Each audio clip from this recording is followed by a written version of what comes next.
Hello, everyone, and welcome back to my YouTube channel. My name is Ned, coming to you all live from Ned's Gaming. And for today's video, I'll be going over the Week 7 scores from the 2004 NFL season in this Madden 05 franchise mode.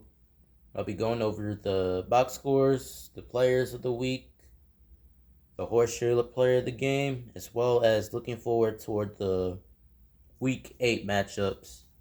So to start things off, the Ravens, they nearly pitched a shutout, but they end up holding the Bills to 7 points as they beat them pretty handedly, 27-7. Jamal Lewis had over 150 rushing yards. Ravens defense played phenomenal. See there, they only held the Bills offense to 127 yards of offense. Total offense and 9 first downs, as they pretty much, you know, dominated time possession and ran away with the game. So now Baltimore improves to 5-1, while the Bills fall to 2-4. Panthers beat the Chargers 17-7. The Eagles go to Cleveland, stomp the Browns 44-20. The Colts beat the hang on to beat the Jaguars by 10 points, 37-27. For a brief period, Peyton Manning got knocked out due to injury. So because of that, the Jaguars were able to storm back. But once he came back, the Colts were able to put things away late. Despite Byron Leftwich throwing for 3 touchdowns and 300 plus yards, he also threw four interceptions. But really, the player of the game was Edgerrin James. You see there, 19 carries, 148 yards, 2 rushing touchdowns, and a 55-yard run. As the Colts improved to 5-1, while the Jaguars fall to 2-5. The Chiefs get their second win of the year and beat the Falcons 49-31. Kind of a crazy first half scoring wise. The Falcons got ahead 20-7 after 2 early Trent Green interceptions, including the pick six.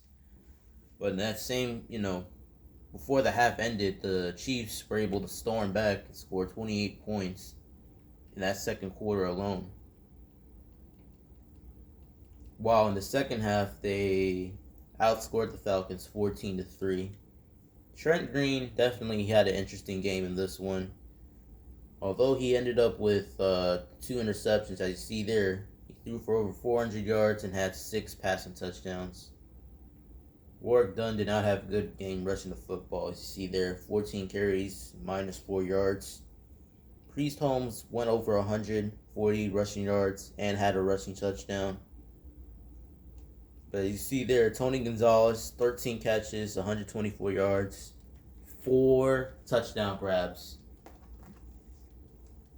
So the Chiefs, they're able to stop the bleeding a bit and get their second win of the year. While the Falcons, they continue to stumble. They've now lost 3 of 4 since that 3-0 start. They have to go to Denver to take on the unbeaten Broncos. The Dolphins pick up their first win of the year against the Rams. Kind of a back and forth game for a little bit. But as you see there, the Dolphins, they were able to pull away in the fourth quarter with 17 unanswered. As, they were able to get the W right there.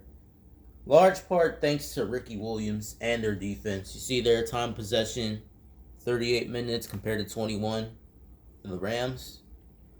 The Dolphins ran it 55 times, gained 300 yards. Let me show you Ricky's stats in a second.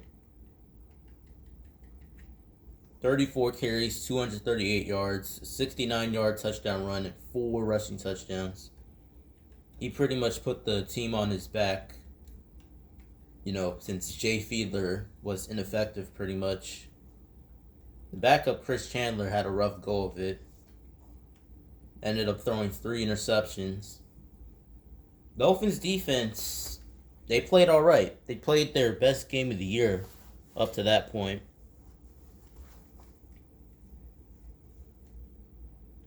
Steven, you see there, the Rams, they were not able to get anything going on the ground. Although they only ran it, 16 times. But yeah, the Dolphins defense, they were able to clamp things down, particularly in the second half. They forced 4 takeaways, 3 interceptions, including the pick 6 from Reggie Howard, who ended up with 2 interceptions. So the Dolphins are finally off the schneid, while the Rams, they have to feel pretty upset about letting the Dolphins get their first win on them. Jason Taylor had his 10th sack of the year. Zach Thomas an interception. Sammy Knight a forced fumble. And Reggie Howard 2 interceptions, including the pick 6. The Vikings beat the Titans by 20 points. Randy Moss had another 200-yard receiving game. But really the story of the game was how dominant the Vikings defense played against Steve McNair and the Titans offense. Titans offense was not able to get anything going. See there, only 11 of 29 for McNair, no touchdowns, 2 picks, while Dante had a 350-yard passing game and 2 touchdown scores. Randy Moss, 13 grabs, 215 yards, a touchdown. So the Vikings improved to 5-1, and they take on the Giants in Week 8. Speaking of the Giants, Lions raced out ahead to a 24-0 lead before the Giants stormed all the way back and scored the last 21 points of the game. The story of the game was, both teams' inability to run the football. You see there, Joey Harrington, 34 of 50, 488 yards, 68% completion percentage, 3 passing touchdowns. Eli wasn't so bad himself. Ended up with 370 yards and 3 touchdowns, although he did throw a pick.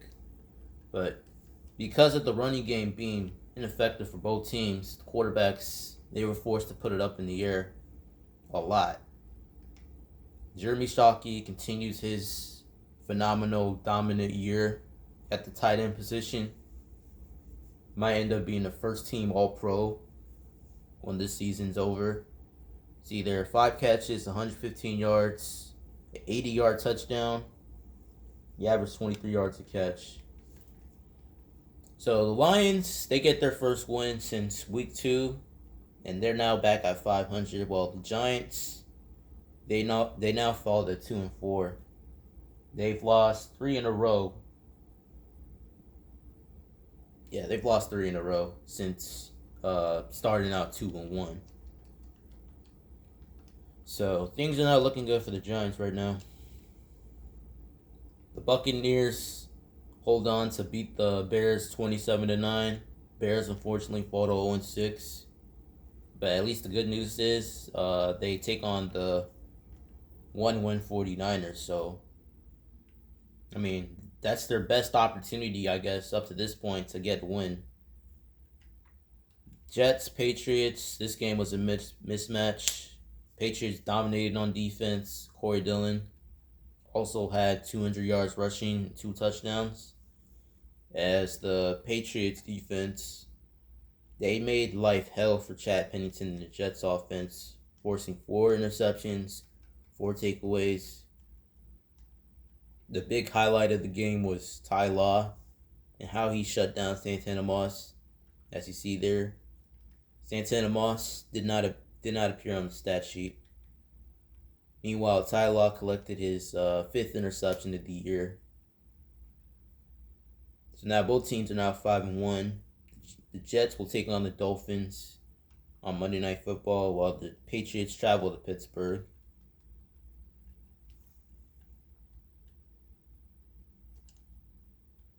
The Seahawks bounce back from getting shut out by the Patriots as they go into Arizona and hold on to beat the Cardinals 29-16.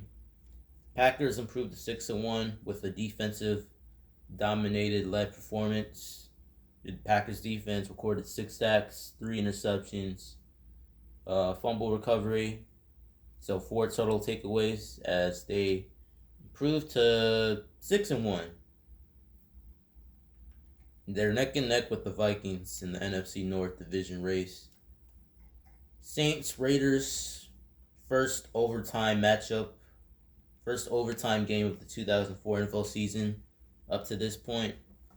Back and forth all game long. A lot of points, a lot of yards being put up. But in the end, the Saints were able to pull away and walk things off with the game-winning field goal attempt by John Carney. So now the Saints stopped the bleeding for a bit, but they're still 3-4. While the Raiders, their slide continues. They've lost 5 straight since starting 2-0. Mark Tuiasosopo had an excellent game. 400 yards passing, 4 touchdowns. So right now he's the Raiders starting quarterback for the moment. Then you have the Monday Night Football game, which was a blowout. 7-0 Broncos.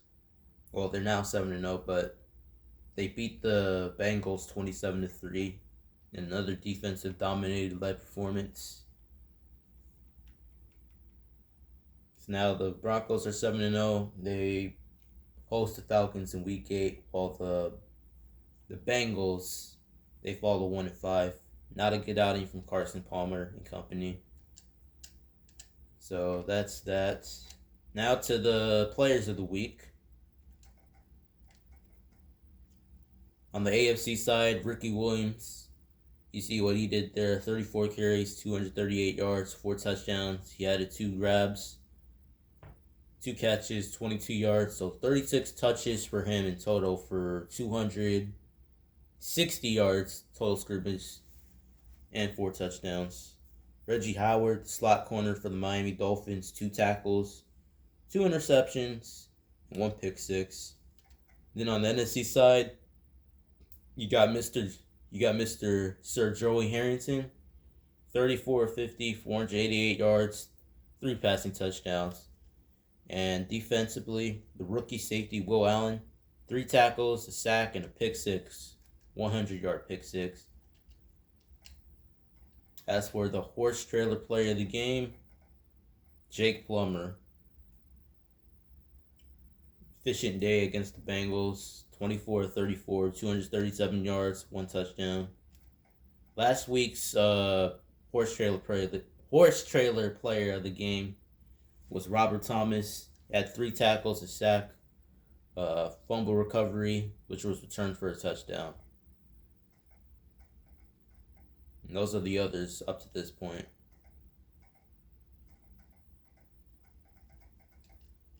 All right, now on to the Week 8 matchups. Got 1-5 Buffalo, 1-5 Arizona, taking on 2-4 Bills. Division matchup in the AFC South between the Texans and the Jaguars. Lions and Cowboys. Winner of that game improves to 4-3. And you have a rematch of the previous season's, playoff game between the Colts and the Chiefs. Giants taking on the Vikings. 5-1 Vikings. They're at home where they've been dominant all year long. And then the marquee matchup of the day. 5-1 New England versus 4-2 Pittsburgh. Titans trying to get back to 500, taking on a slumping Bengals team. 6-1 Green Bay traveling to Washington, D.C. to take on the football team. And then these other matchups, 4 o'clock, including this maybe potential NFC Championship game matchup. Who knows?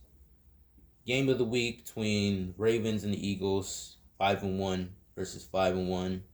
Jim Nantz, Phil Simms going to be on the call for this one.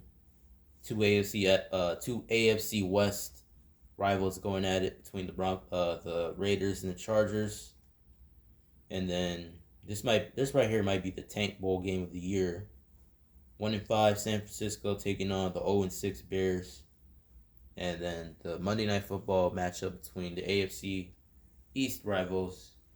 1-6 Miami on the road against the 5-1 Jets. And that will do it. Like the video, comment, subscribe as always. I'll be back with more content from week number 8. Enjoy the rest of your days. And as always, I love y'all. Peace.